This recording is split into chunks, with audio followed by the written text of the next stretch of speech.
Basically آج سے تقریباً 100 سال پہلے 1915 کے اندر 1915 میں البرٹ آئنسٹائن جو انسانی ہسٹری میں چند بڑے آپ سمجھ لیں فزکس کی فیلڈ کے لوگ ہوئے ہیں ان میں سے ایک ہیں. 1879 میں یہ پیدا ہوئے اور 1921 میں انہیں نوبیل پرائز بھی دیا گیا فزکس کی فیلڈ میں اور 1955 میں ان کی ڈیتھ ہوئی. اور ان کا وہ جملہ بڑا مشہور ہے, science without religion is lame. Religion آپ کو وہ علم دیتا ہے جو نالج آف ان سین ہے, اور وہ ظاہر ہے کہ ریویلڈ نالج کریٹر کی طرف سے آتا ہے. دوسرا ایکوائرڈ نالج ہے جو سائنس کا علم ہے. ریویلڈ نالج وہی کا علم ہو یا ایکوائرڈ نالج سائنس کا علم, the knowledge obtained through observations and experiments, یہ دونوں لازم و ملزوم ہیں. تو religion without science, science without religion is lame, and religion without science is blind. Religion science کے بغیر اندھی ہے. ریلیجن کو سمجھنے کے لیے آپ کو سائنس سمجھنی پڑے گی.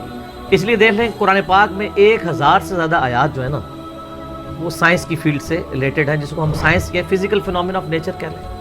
اللہ تعالیٰ کی قدرت کے یعنی جو مظاہر اس کائنات میں پھیلے ہوئے ہیں. God is the only explanation of all the physical phenomena in this universe.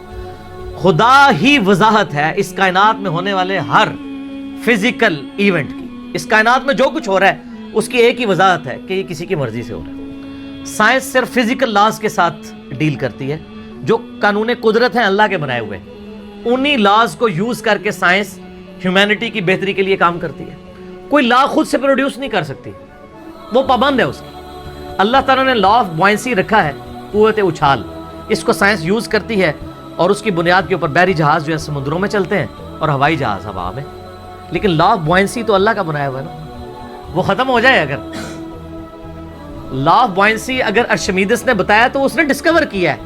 ارشمیدس creator نہیں ہے اس لا کا, ڈسکور کرنے والا ہے.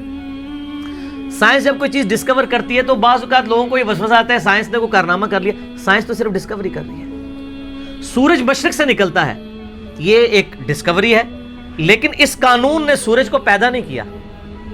انڈے سے چوزا نکلتا ہے اور پھر انڈے میں یہ تبدیلیاں آتی ہیں, سائنس اس کو ڈسکور کرتی ہے, لیکن ان تبدیلیوں نے اور ان لاز نے انڈا نہیں بنایا, انڈا کریٹر نے بنایا.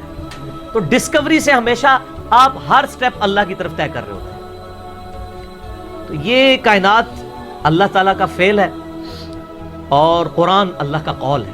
قول اور فعل میں تضاد نہیں ہوتا. اللہ نے جتنے physical phenomena of nature discuss کیے ہیں وقت کے ساتھ ساتھ وہ چیزیں ریویلڈ ہو رہی ہیں الحمدللہ, اور یہ ہمیں خدا کی طرف لے کے جاتی ہیں. تو میں البرٹ آئنسٹائن کی بات کر رہا تھا, تو انہوں نے اس وقت میتھمیٹیکلی یہ چیز پروف کی تھی کہ کائنات کے اندر, یعنی انہوں نے دیکھا نہیں تھا, یہ ان کا یہ کانسیپٹ تھا کہ اگر کسی جگہ پہ بہت زیادہ میس کنسنٹریٹ کر جائے اور اس کا والیوم آلموسٹ زیرو نیگلیجیبل ہو, تو اس میس کے اندر گریویٹیشنل فورس, قوت کشش ثقل, جس کی وجہ سے چیزیں ایک دوسرے کو کھینچتی ہیں. یہ میں گلاس جب یہاں سے چھوڑوں گا تو نیچے جائے گا, اوپر نہیں جائے گا, اس لیے کہ زمین اسے اپنی طرف کھینچ رہی ہے. تو اس کی ایک طاقت ہے جس سے وہ 9.8 میٹر پر سیکنڈ اسکوائر کی ایکسلریشن ہوتی ہے. تو انہوں نے کہا تھا کہ اگر ایسا میس کائنات میں کہیں ایگزسٹ کرتا ہو کہ اس کا والیوم تو آلموسٹ زیرو ہو, لیکن اس کا جو میس ہے وہ وہاں پہ انٹینس میس ایسا کنسنٹریٹ کرے, تو اس کی گریویٹیشنل فورس اتنی زیادہ ہوگی کہ اس کے پاس سے بھی اگر کوئی ستارہ گزرے گا تو وہ اس کو ہڑپ کر لے گی, جس طرح ایک ورٹیکس کرتا ہے. بلیک ہول ایک خلائی ورٹیکس ہے, جس طرح سمندری بھنور ہوتے ہیں نا, جن میں بڑے بڑے بحری جہاز بھی ڈوب جاتے ہیں, چکر کھا رہا ہوتا ہے, کوئی بھی چیز کے کریز بھی ہے وہ اس کو پہلے سک کرتی ہے پھر اندر ڈبو دیتی ہے, پھر ختم. اس طرح خلا کے اندر بھی ایسے ورٹیکس ہو سکتے ہیں جہاں پہ کنسنٹریٹڈ ماس ایگزسٹ کرتا ہو, اور وہ گریویٹیشنل فورس اتنی ہوگی کہ ایون لائٹ بھی اس میں انٹر ہونا تو وہ بھی اسکیپ نہیں کر سکتی, جو اس کائنات کی سب سے تیز ترین چیز ہے اور ایبسولوٹ کانسٹنٹ ہے. آئنسٹائن نے تو یہ بھی کہا نہ ٹائم کانسٹنٹ ہے نہ میس کانسٹنٹ ہے,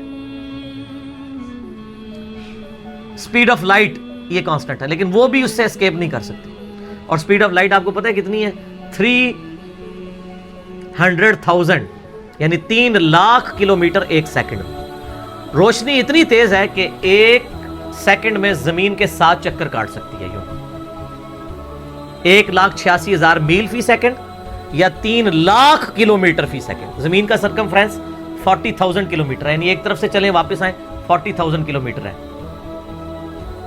تو 1 سیکنڈ میں روشنی زمین کے 7 چکر کاٹ سکتی ہے. اسی لیے کائنات کے فاصلے جو ہیں وہ روشنی کے اعتبار سے ماپے جاتے ہیں. یہ اتنے لاکھ نوری سال، اور 1 نوری سال ہی بہت زیادہ ہوتا ہے. 1 لائٹ ایئر یہ ہے کہ روشنی 1 سال تک اسی رفتار سے چلتی رہے تو جتنا فاصلہ طے کرتی ہے. وہ تو آپ میرا ہو از اللہ والا لیکچر دیکھ لیں، مسئلہ 60، اس میں نے پھر بتایا کہ کائنات کے فاصلے کتنے ہیں. تو آج ہم بلیک ہول کے اوپر بات کر رہے ہیں. تو وہ بلیک ہول کا ان کا ایک کانسیپٹ تھا کہ ایسا اگر ہو تو ہو جائے گا.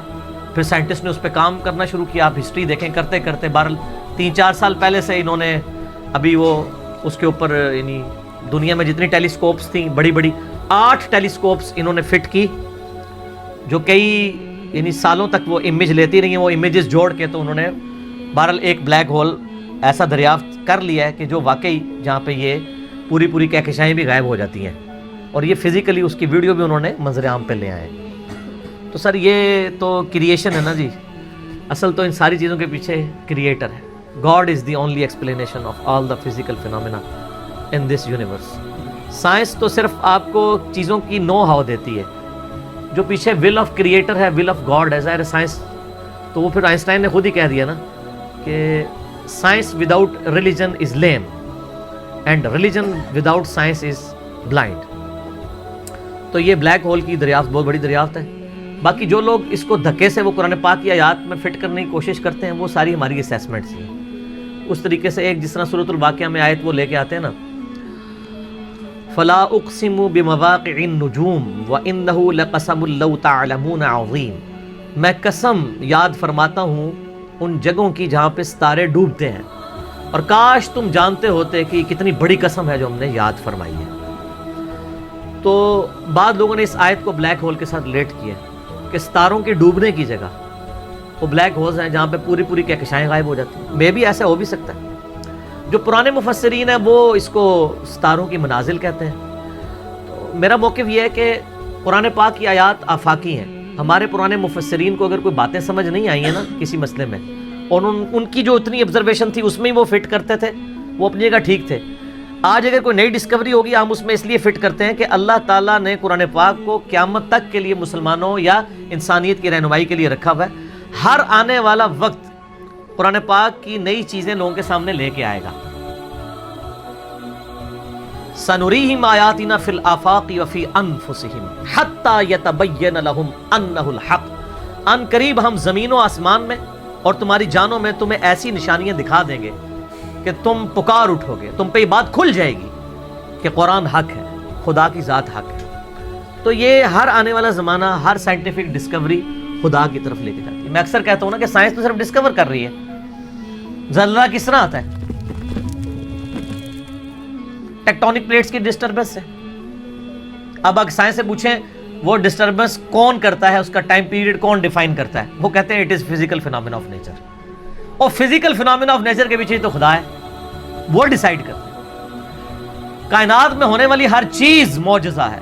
یہ الگ بات ہے کہ ہم چند معجزات کے عادی ہو چکے ہیں. اگر کسی شخص نے یہ آبزرو نہ کیا ہو کہ چوزا انڈے میں سے نکلتا ہے، ایک لمحے کے لیے سوچیں، اور وہ پوری زندگی انڈا کھاتا رہے، اسے ایک دن بتایا جائے کہ یہ جو تم انڈا کھاتے ہو نا، یہ جو تمہیں اتنے خوبصورت چوزے اور مرغیاں نظر آتی ہیں اس میں سے نکلتی ہیں. وہ کہے گا میں نے درجنوں دفعہ توڑا ہے، اس میں تو کوئی ایسی دور دور تک چیز نہیں ہے کہ اس میں سے چوزا بن سکے. ایمانداری سے بتائیں ایسا ہوگا کہ نہیں؟ یا ایک بے قدر بیج کسی کو دکھایا جائے اور اسے یہ بتایا جائے یہ جو اتنا بڑا تم درخت دیکھ رہے ہو نا، یہ اس میں سے نکلا ہے. وہ کہتا ہے یار اس میں سے کیسے اتنا بڑا درخت نکل سکتا ہے؟ وہ درخت تو اتنا بڑا ہے، یہ تو اتنا سا ہے، تو وہ تو 6 ارب گنا بڑا ہے. لیکن ہم عادی ہیں. آپ پھولوں کو دیکھیں، اگر پھول کسی کو جس کو یہ نہ پتا ہو یہ زمین کی کالی مٹی میں سے نکلتے ہیں، وہ کبھی بھی نہیں مانے گا کہ مٹی میں تو دور دور تک ایسی کوئی چیز نہیں. فروٹ کو دیکھ لیں، کائنات کی ہر چیز ایک معجزہ ہے. یہ الگ بات ہے کہ ہم چند معجزوں کے عادی ہو چکے ہیں، اس لیے ہمیں وہ چھوٹے لگتے ہیں.